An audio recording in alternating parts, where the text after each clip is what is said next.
Selamat malam, selamat datang di Rosi Spesial Pemilu yang menjadi bagian dari 48 jam non-stop mengawal suara pemilu 2024 di Kompas TV. Berdasarkan hasil hitung cepat Litbang Kompas, Pilpres berlangsung satu putaran.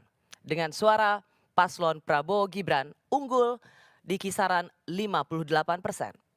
Sementara berdasarkan hasil hitung cepat Litbang Kompas untuk pemilu legislatif, 5 partai politik teratas yang masuk parlemen adalah PD Perjuangan, Partai Golkar, Partai Gerindra, PKB, dan Partai Nasdem. Secara keseluruhan, dari 8 partai politik yang diperkirakan masuk ke Senayan, jumlah suara partai politik pendukung Prabowo Gibran di kisaran 42,87%. Dan di luar itu ada 45,32% suara partai politik di luar koalisi Prabowo Gibran. Apakah ini tanda awal akan adanya kekuatan baru di luar pemerintahan Prabowo Gibran? Sudah hadir bersama saya 5 narasumber pilihan. Di antaranya saya mulai dari paling ujung, yaitu Bung Muhammad Kodari, Direktur Eksekutif Indobarometer, sang pencetus satu putaran. Lalu ada Ibu Siti Zuhro, peneliti utama Politik BRIN. Dan ada Bung Rocky Gerung, pengamat politik, no Rocky no party. No Rossi, no konstitusi. Dan no oposisi. Dan ada Bu Alisa Wahid, ia adalah salah satu penggerak dari Gerakan Nurani Bangsa. Dan last but not least ada Bung Ep Saifullah Fatah, ia adalah CEO Polmark Indonesia. Selamat malam Bapak-bapak dan Ibu-ibu. Selamat malam. Saya mau masuk dulu pada pandangan Anda dan penilaian Anda pada hasil pemilu presiden yang baru saja kita laksanakan kemarin. Di mana satu putaran itu tidak lagi menjadi yang disebut dengan angan-angan atau ambisi. Tapi diperkirakan satu putaran dengan kemenangan yang disebut kemenangan telak. Saya mulai dari Bung Rocky dulu. Ya itu angka itu kita bukan kita persoalkan, kita hanya bertanya apakah itu angka elektoral atau angka moral. Kan itu problem kita hari-hari ini tuh. Dihasilkan secara elektoral tetapi dibatalkan oleh moral. Itu soal pertama tuh. Yang kedua, kemenangan itu karena margin of error atau margin of terror. Itu jadi tetap ada sinisme di situ. Tadi saya naik Gojek dan bicara dengan supirnya, dia bilang begini, anak saya itu akhirnya, dia millennials, Gen Z itu, dia merasa kaget, kok bisa begitu timpang sekali. Jadi kalau saya baca secara dengan intuisi aja, anak-anak muda itu seolah-olah tidak terwakilkan pada hasil-hasil tadi itu dasarnya itu. Jadi mungkin Gen Z itu menganggap ya ada hal yang nggak normal di dalam pemilihan. Tapi ini suara Gen Z yang berbahaya kalau tidak kita terangkan pada mereka. Kenapa mereka gagal untuk punya harapan tentang perubahan. Jadi saya kira itu, dan suara mereka itu betul-betul suara Tuhan kan. Apa namanya, millennial doesn't lie, general does. Millennials tidak berbohong, tapi para jenderal yang berbohong. Saya mau masuk ke Bung Kodari. Anda merasa bahwa ini sebagai sebuah gerakan yang akhirnya terbukti bukan election, tadi Anda sebut apa? Elektoral tapi teror? Elektoral atau moral? Bukan margin of error, tapi margin of terror. Apakah kemenangan ini terindikasi memang ada bentuk teror atau memang ini suara rakyat sesungguhnya? Ya pasti ini suara rakyat ya.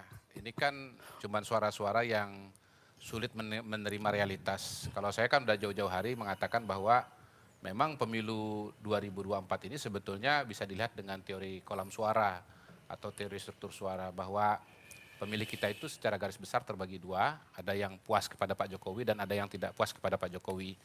Dan jauh-jauh hari juga saya sudah mengatakan bahwa peluang bagi penantang atau oposisi yang ditempati oleh Mas Anies memang kisaran angkanya sekitar 20%, seperti ya besaran dari mereka yang tidak puas kepada Pak Jokowi.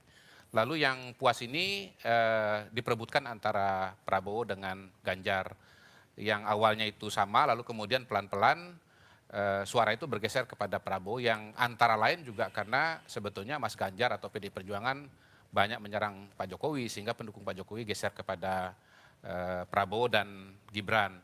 Lalu saya melihat perkembangan suara, trennya itu sangat linear, sangat trajektori.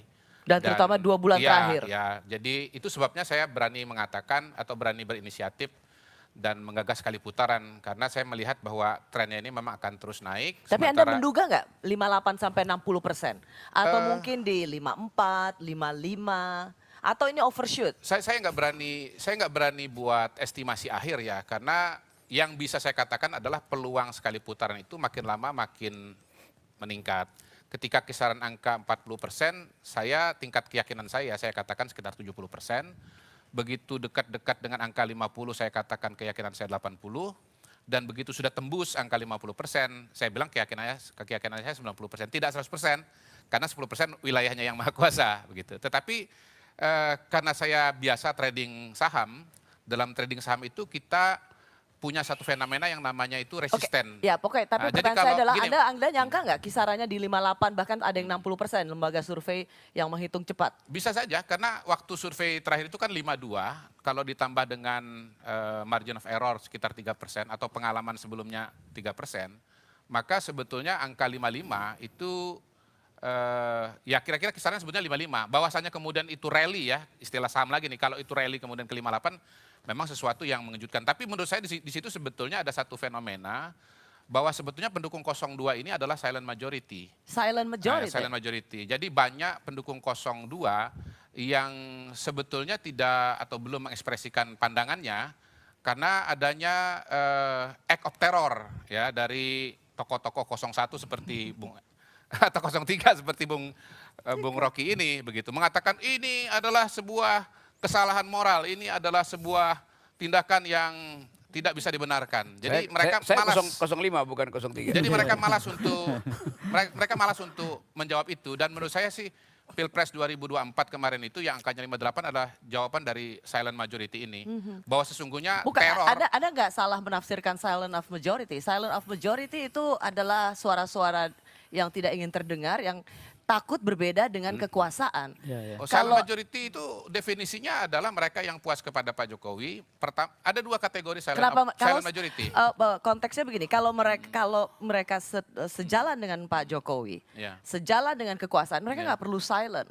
Orang yang butuh silent adalah yang takut berhadapan dengan kekuasaan. Silent majority itu adalah kalangan menengah ke bawah ya. Pendukung Pak Prabowo ini kalau kita lihat di survei itu kan menengah ke bawah.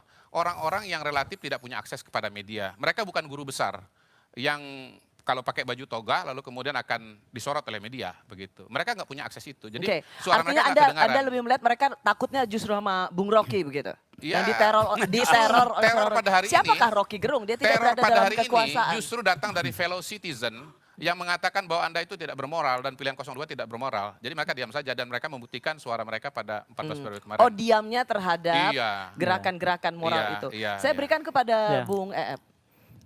Saya mau menerima ajakan Kodari untuk menerima kenyataan. Jadi Pilpres 2024 itu mengingatkan kita tentang terjadinya 3 kenyataan. Kenyataan kerja elektoral, kenyataan mobilisasi non-elektoral, dan kampanye 1 putaran. Ini 3 hal yang menurut saya saling berkait. Kerja elektoral yang terjadi itu dari 5 set data yang dimiliki oleh Polmark Indonesia, naiknya Prabowo Subianto itu hampir sama persis dengan besaran turunnya Ganjar Mahfud. Jadi memang secara elektoral, kantong-kantong suara yang disasar oleh 02 adalah 03. Penjelasannya adalah tentu saja karena ada tumpang tindih yang amat sangat tegas di antara basis pemilih Jokowi, Prabowo di satu sisi dengan Ganjar Bu Mega di sisi yang lain. Karena ada kemiripan. Betul, dan itu sebetulnya dari kantong yang sebelumnya sama. Jadi inilah kerja elektoral yang bisa kita lihat. Karena itulah ketika di akhir tidak ada rebound dari 03 dan akhirnya 03 terpuruk di bawah 20%, maka ketidakseimbangan terjadi. Dikarenakan sebab itulah kemudian terlewatilah angka 50%. Yang kedua menurut saya kenyataan yang juga penting adalah mobilisasi non-elektoral. Saya ambilkan contoh misalnya, Pilpres ini dimulai dengan praktek nepotisme ketika keputusan MK nomor 90 tahun 2023 membuat Gibran putranya Pak Jokowi, keponakannya Ketua MK pada saat itu bisa menjadi kandidat. Dan ini bukan persoalan moral, ini pelanggaran konstitusi. Saya sudah jelaskan di mana-mana. Nah, ini kemudian berhimpitan dengan kerja Pilpres. Artinya presiden sendiri punya konflik kepentingan yang sangat tegas dalam urusan pilpres. Maka kemudian kita bisa baca data Litbang Kompas yang memperlihatkan bahwa sepanjang 2023 dan 2024 ketika terjadi pelaksanaan pemilu, angka bantuan sosial yang dikeluarkan dalam berbagai bentuk dari anggaran negara itu 560,36 triliun. Membengkak habis-habisan dibandingkan dengan angka bantuan sosial 2019 yang 194,76 triliun. Kalau saja tidak ada himpitan konflik kepentingan itu, kita anggap bahwa negara sedang berbaik hati dikarenakan pemilu ini unik di tengah kesulitan hidup rakyat. Ketika ada konflik kepentingan, ada nepotisme, tidak begitu. Terjadi mobilisasi non-elektoral yang kemudian punya dampak terhadap elektoral. Yang lain mobilisasi aparatur. Jangan cari-cari saya untuk meminta penjelasan tentang itu. Data dan informasi serta beritanya sudah menyebar di banyak tempat. Kita bisa temukan dengan sangat mudah. Itulah yang disebut dengan kerja non-elektoral. Ditambah lagi kemudian dengan adanya kampanye satu putaran. Jadi teman-teman seperti Kodari dan kawan-kawan, ketika mengatakan satu putaran itu kan memanggul dua peran sekaligus. Tapi tidakkah ini Anda mau membantah atau Anda setuju bahwa ini adalah bagian dari silent majority? Nah itu sebentar lagi saya katakan. Tapi yang penting itu adalah teman-teman yang ketika mengumumkan hasil survei sambil mengatakan satu putaran kan mengemban dua peran sekaligus.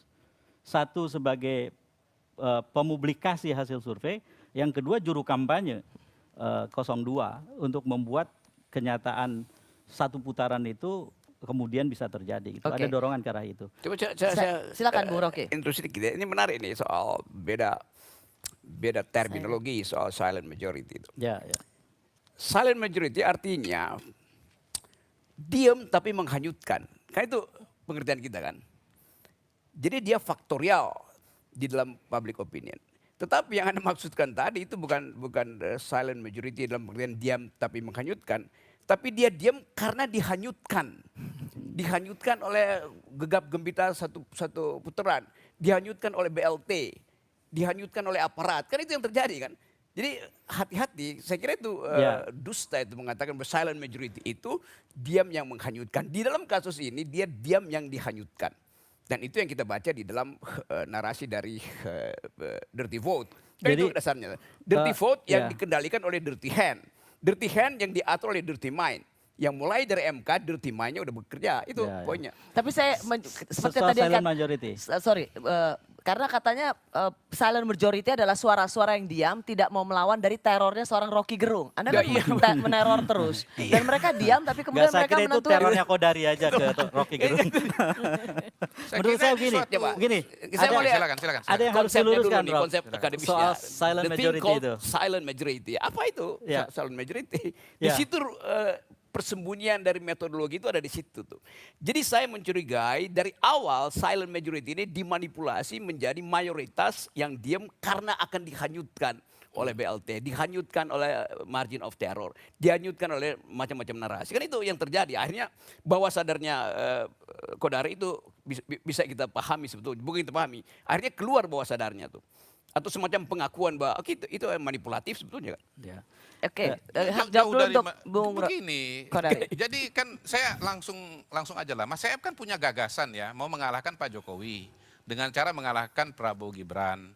Nah, saya menjawab saja dengan sebuah challenge bahwa saya akan membela Pak Jokowi dan memenangkan Prabowo Gibran. Kita tinggal adu argumentasi saja. Bahkan lebih jauh lagi kan saya menantang Mas Saeb secara terbuka bahwa saya akan memenangkan Prabowo Gibran. Kalau saya kalah, saya kasih hadiah kepada Mas Saeb. Dan sebaliknya kalau misalnya Mas Saeb yang menang, saya kasih hadiah kepada beliau.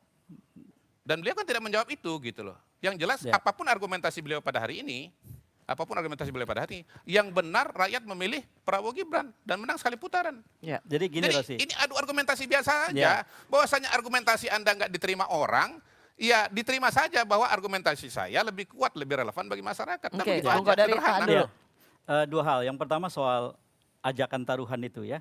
Buat saya ini bukan permainan, ini perjuangan. Loh, Mas, kenapa? Ini saintifik loh, Mas. Bukan. Saya punya data, Anda punya data. Bukan. Saya punya keyakinan kepada data saya, Anda punya keyakinan pada data saya. Bukan, begini. Udah gampang saja itu. Saya melawan Jokowi karena dia melanggar konstitusi.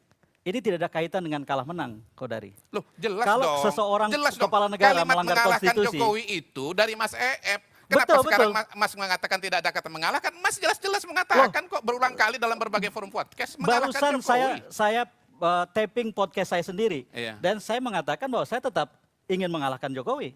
Jadi tidak ada koreksi soal itu. Iya, Yang saya maksudkan tapi adalah mengalahkan gini, Jokowi gini dengan Ros. cara Ya, mengalahkan sebentar, Prabowo Bung Gibran. Tori. Buktinya Prabowo Gibran menang Kita berdasarkan dengar dulu hasil Bisa, konteks dari bisa dari kompas. saya Bung minta waktu bicara? Ya silakan. Ya, saya bicara. Jadi ketika seorang kepala negara melawan Melanggar. hukum, melanggar konstitusi, saya harus berdiri di situ dan berjuang untuk tidak membuat orang ini menang dengan segala caranya. Ketika kemudian itu saya lakukan sampai dengan akhir, yaitu perjuangan. Kemudian ada kalah dan menang, itulah yang namanya demokrasi.